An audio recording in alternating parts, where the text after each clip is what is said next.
제가 작년에 일산 테크노밸리 착공식을 했거든요. 이제 그동안 일산 테크노밸리가 계속 착공이 늦어져 온 거예요. 그래서 사장 취임하고 얼마 안 돼서부터 준비해가지고 바로 했었는데, 지금 일산하고 분당의 집값이 딱 2배 차이예요. 30년 전에는 같거나 일산이 좀 높거나 그랬습니다. 그 이유가 뭔지 아십니까? 그랬더니 주민들이 교통 어쩌고 이런 말씀. 일산에는 판교가 없습니다. 무슨 말이냐면 자족시설이 없는 거예요. 산업시설이 없는 거고. 근데 분당에는 판교가 있잖아요. 여기서 계속해서 뭔가 혁신이 이루어지고 아까 말씀드렸듯이 그런 엄청난 GRDP가 올라가고 있는 거예요. 그러니까 이게 결국은 신도시라는 게 베드타운에 머물지 않으려면 이런 시설들이 계속해서 들어와 줘야 되는 거예요. 구독자 여러분 안녕하세요. 금주머니 TV가 경기 성남시 판교 제2테크노밸리에 있는 기회발전소에 왔습니다. 이곳은 경기주택도시공사가 조성한 공유 오피스인데요. 기회발전소라는 명칭부터가 굉장히 호기심을 자아냅니다. 오늘 금주머니 TV는 경기도 내 대형 개발 사업을 진두지휘하고 있는 김세용 경기주택도시공사 사장님을 모시고 공사에서 진행하고 있는 다양한 사업에 대한 설명부터 경제 부동산 정책에 대한 진단까지 다양한 이야기 나눠보겠습니다. 사장님 안녕하세요. 안녕하세요.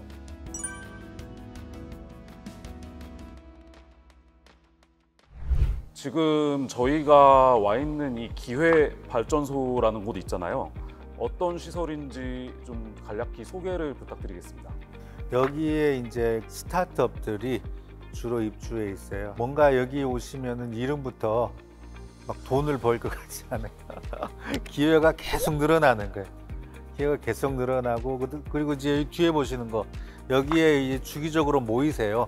여기 스타트업 하시는 분들이. 그래서 GH가 제공하는 스낵도 드시고 와인도 드시고 또 토론하고 그러면서 자기 사업을 키워나가고, 최근에는 저희가 우리 처장님 부장님들이 애써가지고 5팀을 뽑았어요. 벤처 기업들을. 그래가지고 그분들을 실리콘밸리에 보냅니다. 거기 가서 더 큰 기회를 가지라고. 그러니까 기회가 발전하고 있는 거예요, 지금. 지금 이 판교라는 곳이 굉장히 짧은 기간에 압축적으로 성장한 대표적인 우리나라 지역입니다. 근데 이제 첨단 산업 벨트로서도 굉장히 확실한 입지를 갖고 있는데, 판교의 성공 요인을 좀 뭐라고 생각하세요? 제가 작년에 일산 테크노밸리 착공식을 했거든요. 근데 이제 그동안 일산 테크노밸리가 계속 착공이 늦어져 온 거예요. 그래서 사장 취임하고 얼마 안 돼서부터 준비해가지고 바로 했었는데, 지금 일산하고 분당의 집값이 딱 2배 차이예요. 30년 전에는 같거나 일산이 좀 높거나 그랬습니다. 그 이유가 뭔지 아십니까? 그랬더니 주민들이 교통 어쩌고 이런 말씀. 일산에는 판교가 없습니다. 무슨 말이냐면 자족시설이 없는 거예요. 산업시설이 없는 거고. 근데 분당에는 판교가 있잖아요. 여기서 계속해서 뭔가 혁신이 이루어지고 아까 말씀드렸듯이 그런 엄청난 GRDP가 올라가고 있는 거예요. 그러니까 이게 결국은 신도시라는 게 베드타운에 머물지 않으려면 이런 시설들이 계속해서 들어와 줘야 되는 거예요. 이 판교가 앞으로 좀 더 발전해야 되는 부분에 있어서 좀 보완해야 할 점 같은 건 좀 없나요? 판교가 이제 저희가 3판교 지금 기획하고 있는데, 지금 1, 2판교 같은 거에 어떤 좋은 점도 있지만 나쁜 점은 빼자. 나쁜 점 중에 하나가 주택이 없는 거예요. 그러니까 판교에 계시는 분들이 직장은 여기지만은 저 멀리서 오세요. 그리고 놀 데도 없어요. 여기 계시는 분들이 놀라면 홍대 앞에까지 가야 돼. 우리나라 도시들이 만들 때 굉장히 경건하게 막 만들잖아요, 도시를. 그게 꼭 좋은 건 아니에요. 적당하게 유흥시설도 집어넣고, 그러니까 직주락 이걸 하자. 그리고 이제 3판교는 하나 덧붙여서 여기에 지속적으로 인력 공급이 돼야 될 거 아니에요. R&D 기관, 학교 이런 게 들어와야 돼. 직주락, 학 이렇게 가는 겁니다. 지금 마침 또 3판교 말씀을 하셔서, 지금 이미 제1, 제2 판교 테크노밸리에는 첨단 기업들이 많이 들어와 있는데, 공사에서 제3 테크노밸리 조성도 계획 중이라는 내용을 접했습니다. 지금 사장님 어떤 구상을 좀 하고 계십니까? 지금 3판교는 건축 면적으로 따져서 15만 평 정도 되는 굉장히 큰 공간이 되고, 거기에 방금 말씀드린 직주락학 이런 프로그램을 넣게 되고요. 그다음에 거기는 벤처 캐피탈이나 이런 걸 활용해서 직영할 생각이에요.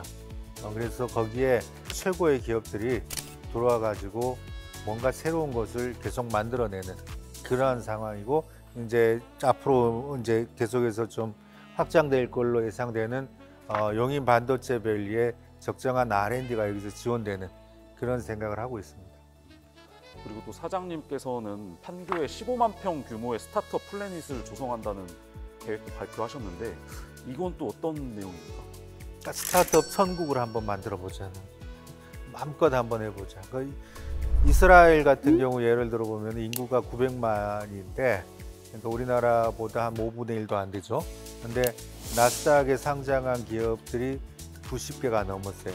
그러니까 그만큼 거기 스타트업이 활성화되어 있는 거고, 그 이면에는 마음껏 한번 해보게 하는 그런 문화가 있단 말이에요. 그래서 제3판교에 들어오는 스타트업들은 이거보다 훨씬 많은 수가 제대로 좀 한번 움직여보자, 이런 생각하고 있습니다. 이제부터는 우리 공기업 경영자로서 기관 운영에 대한 부분을 좀 몇 가지 여쭤보겠습니다.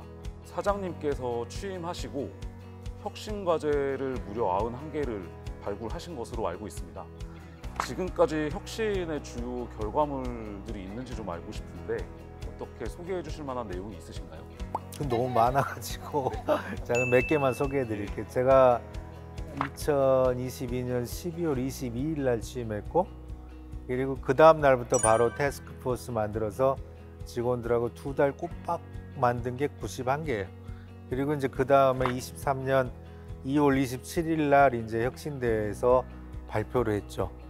이 91개는 내가 임기 동안에 꼭 해놓고 가겠습니다 라고 이제 했는데, 뭐 그 중에 이제 대표적인 게 품질 경영이라든지 타운 매니지먼트라든지 아까 지분 적립형 같은 새로운 주택이라든지, 또는 이제 각각의 라이프 사이클별로 20대, 30대, 40대 각각을 타겟팅 해가지고 만든, 그러니까 지분 적립 말고도 다른 유형들이 많아요. 그런 거라든지, 또 이제 우리가 주식회사는 아니지만 도민들을 주주로 모셨어요. 150여 분을. 그래가지고 도민들에게 주기적으로 성과 보고를 한다든지, 그 다음에 ESG 경영을 표방해가지고 여러 가지 그 관련 과제들을 좀 수행한다든지, 모듈러 주택을 최초로 했다든지, 뭐 이런 것들이 이제 대표적인 혁신 사례로 볼 수 있겠습니다. 지금 국가적으로 저출생 문제가 굉장히 심각합니다. 이 저출생 문제가 연금 문제도 그렇고 굉장히 여러 사회적 문제로 이렇게 파생이 되는데요. 이 공사 차원에서 저출생 극복을 위해서 어떤 노력을 하고 있는지 궁금합니다. 저출생은 저도 이제 심각하게 파악을 하고, GH는 지금 MZ 세대가 56%예요. 그러니까 다른 회사보다 젊은 분들이 훨씬 많아요. 그래서 그분들하고 쭉 이야기하다 보면은 느끼는 게 여러 가지가 많은데, 애를 낳기 싫은 게 아니에요. 애를 낳을 수 없는 환경으로 자꾸 몰아가고 있는 거예요, 우리 사회가. 그러니까 이게 지금 GH 같으면은 정년이 보장된 회사인데도 그런 생각을 하면 얼마나 다른 데는 심각하겠냐는 거지. 그래서 하나하나 좀 고쳐보자. 그래서 몇 가지 뜯어 고친 게, 일단은 남자 사원들. 그동안에 남자 사원들은 육아휴직이 굉장히 어려웠어요. 근데 애는 같이 키우는 거 아니겠어요? 그러니까 남자 사원들도 똑같이 혜택을 줘요. 그 다음에 육아 보육시설 이번에 이제 새로 들어가면서 대폭 확대하고, 그러니까 그런 사소한 것들부터 지금 하나하나 회사에서 할 수 있는 거는 다 고치고 있고, 그 다음에 출생 대응해서 주택자금 저리로 융자해주고 이러는 거. 그러니까 가장 큰 거는 안정된 직장하고 주택인 거고, 그 외에 남녀가 함께 육아할 수 있는 여건이나 뭐 이런 디테일들을 지금 해줘야 되는 거예요. 그래서 GH에서 할 수 있는 것부터 하나하나씩 하고 있는데, 그 정책을 한 지 좀 있으면 1년이 돼요. 그래서 한번 통계를 잡아보려고 그래요. 과연 직원들이 안심하고 애 낳고 있느냐. 그 사이에 애 가진 분들한테는 선물도 크게 드리려고 합니다. 그리고 이번 질문은 좀 적지 않게 받으셨을 것 같아요. 공사가 올해 1월에 여자 레슬링 선수단을 창단한 것으로 알고 있습니다. 보통 이 공사 정도 규모가 되면 뭐 배구나 야구나 뭐 축구나 이런 좀 구기 종목들 위주로 많이 창단을 하는데 여자 레슬링 선수단을 창단했다고 하니까 약간 좀 이례적으로 받아들여졌습니다. 현재 이탈리아 뭐 국제 대회를 뭐 참가도 하신다고 하고 검토를 하고 계신 걸로 알고 있는데요.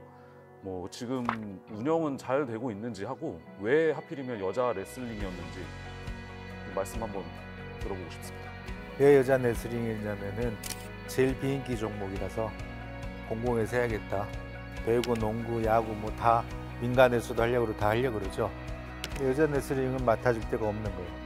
그래서 여자 레슬링 우리가 키워야겠다. 그 선수들이 아주 훌륭한 선수들이 많아요. 그리고 세계 대회에서 입상할 수 있는 자질도 다 있고, 근데 아무도 돌봐주지 않는다. 그래서 이제 우리가 키워야겠다라고 생각을 했고, 그래서 선수단 발족을 했고, 아마 이번 올림픽부터 좋은 성과 있기를 기대하고 있는데, 뭐 혹시 메달 못 따더라도 또 내년에 하면 되는 거예요. 그래서 계속 격려하고 있습니다. 지금까지 김세용 경기주택도시공사 사장님과 이야기 나눠봤습니다. 경기주택도시공사에서 추진하는 굵직한 사업들에 대한 추진 배경과 향후 계획을 알아볼 수 있었던 뜻깊은 시간이었습니다. 금주머니 TV는 앞으로도 주요 경제 정책을 이끄는 핵심 인사와의 대담 코너를 정기적으로 마련하겠습니다. 오늘 도움 말씀 주신 김세용 사장님 수고 많으셨습니다. 감사합니다. 네, 감사합니다.